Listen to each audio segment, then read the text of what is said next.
En 72 heures seulement, la campagne Task Force anti-hernie 2024-2028 vient de rendre son lourd bilan à ses jours. Lancée depuis le vendredi 1er novembre dernier, c'est dimanche. Comme on pouvait visiblement compter, cette initiative de l'UFrance Kuzikesa, financée par l'ancienne première dame Olive Lembe Kabila, présente dans son actif 75 cas déjà opérés avec plus de 20 cas, le plus mortel et désespéré, mais bien réussi grâce à l'ingéniosité de l'équipe chevronnée de médecins venus de Kinshasa et celle de l'hôpital général de référence des Païkongila rencontrés sur place. Ceci en raison des 10 cas pour le premier jour, 20 pour le deuxième jour et 45 pour le troisième jour. L'homme au sens d'humanisme très élevé, l'UFrance Kuzikesa leur a rendu une visite surprise ce dimanche, question de s'assurer de l'évolution positive de leur santé.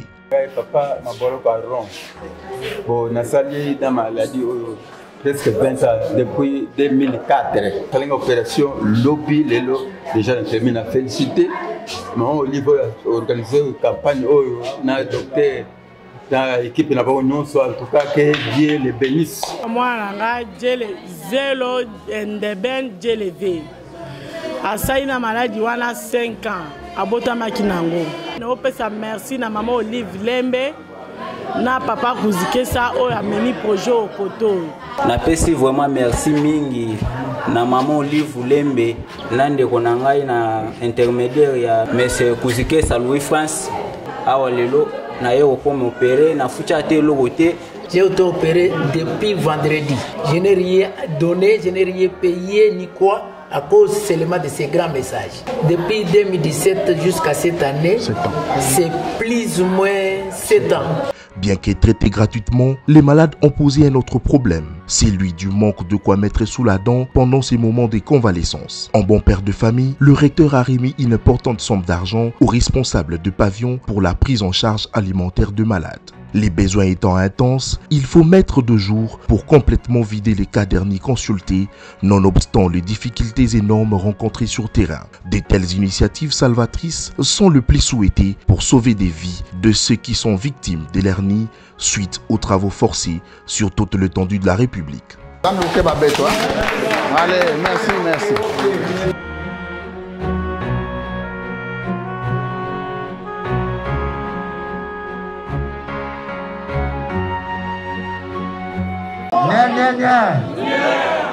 Qu'est-ce que ces enfants ont fait pour mériter ça? Ça, c'est l'avenir de la République.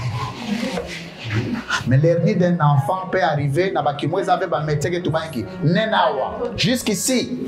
La campagne Task Force anti-hernie 2024-2028 est désormais factuelle. Ceci grâce à l'accompagnement financier de la première dame honoraire de la République, la très distinguée Marie-Olive Lembe Kabila, sous l'initiative du recteur l'UFrance Kuzikesa. La République démocratique du Congo peut dorénavant compter sur ces Congolais au grand cœur qui n'a jamais été dans la lignée de ceux qui bombardent de promesses sans réaliser. À l'image du Messie, l'UFrance Kuzikesa a officiellement lancé la campagne Task Force anti-hernie le vendredi 1er novembre dans la salle des conférences de l'hôpital général des références.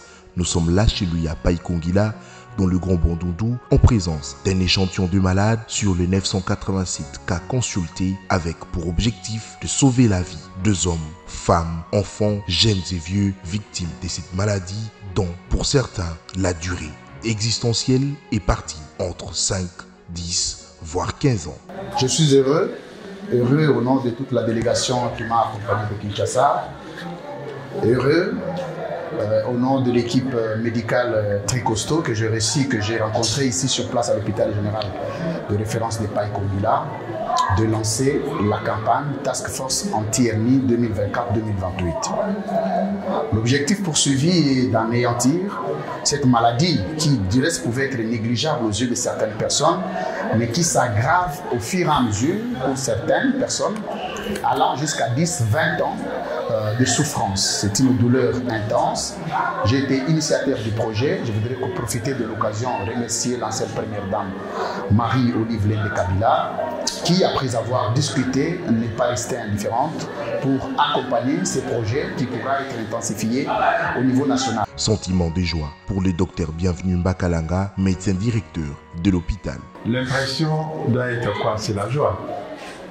La joie de voir qu'il y a des gens qui pensent à nous. Et les malades dont vous voyez là, ce sont des paysans qui n'ont rien.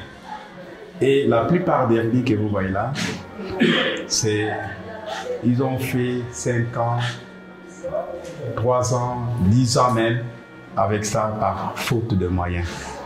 Et nous remercions beaucoup notre frère Louis-France pour cette initiative parce que c'est son projet. Et nous remercions aussi l'ancienne première dame qui a accepté de financer ça. Voilà le cœur d'une maman. Et nous allons matérialiser tout ce qui est préparé. Nous allons opérer si un grand nombre de malades grâce à son appui et à l'initiative de notre frère. À cette occasion, les leaders intemporels de l'espace Grand Bandundu, Louis-France Kouzekessa, a assisté à l'opération des 10 cas pour le premier jour et 20 autres pour le deuxième jour, ce qui fait un total de 30 cas pour les 2 premiers jours, soit vendredi 1er et samedi 2 novembre, juste après la visite guidée des différents services organisés par l'hôpital général de référence de Païkongila. Le journaliste et patron du média Samuel 13 Télévision a également passé les civilités au bourgmestre de la commune de Païkongila pour s'enquérir des difficultés qui connaissent la population. Le Grand Bandundu est la province pilote choisie par l'initiateur avant d'intensifier cette campagne dans les 23 autres provinces de la République.